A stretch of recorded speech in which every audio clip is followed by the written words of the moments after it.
Chess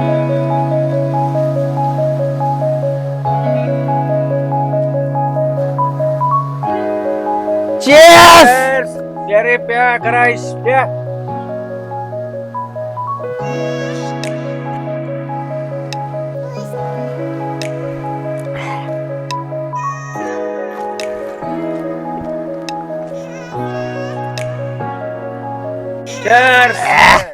प्या रे प्या फुकट्यांनो प्या.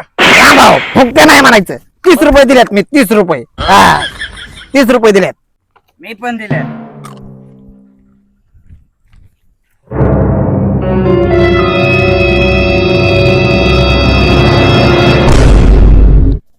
अरे काय चाललंय तुमचं रामभाऊ? हे सोपतय काय हे? ओ दादा अहो या तुम्ही पण बसा. आईश करा चला बसा. या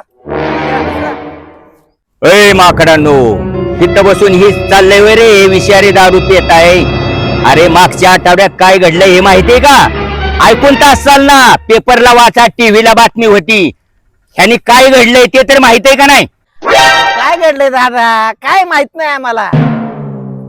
अरे पुण्यामध्ये 21 पेक्षा जास्त लोक मेलेत ह्या विषारी दारूमुळे. अहो दादा, कोणाला जास्त दिवस जगायचंय? एक ना एक दिवस मरायचंच आहे. रामभाऊ, मारायचं तर सगळ्यालाच आहे. अमृत पिऊन कोण आले नाही, पण तुम्ही हे विष पिऊन मारता काय? अहो दादा किती दारू पिलं ना तरी मी शुद्धीत असतो कायम. कळलं का? अरे मी म्हणे शुद्धीत असतो, खालून वगुळ चाललेला सुद्धा तुला कळाना.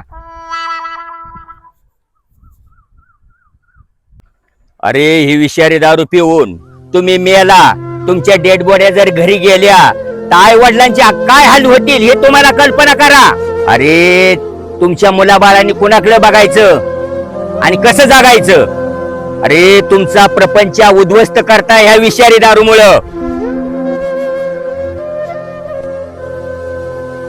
अरे दारूवाल्यांनी बिल्डिंग बांधल्या, पिणाऱ्यांनी बिल्डिंग नाही बांधल्या, त्यांची घर बर्बाद झाली. आता तुम्ही एक काम करा, ही दारू सोडून द्या आणि प्रपंचाला लागा.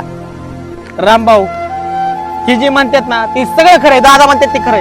आपण एक काम करू, आपण दारू सोडून देऊ. आपण दारू सोडून देऊ आता ना. आपण दारू म्हणजे तसं आपण चांगल्या परपंचाला लागू आता. चला चला चला दे टाकून.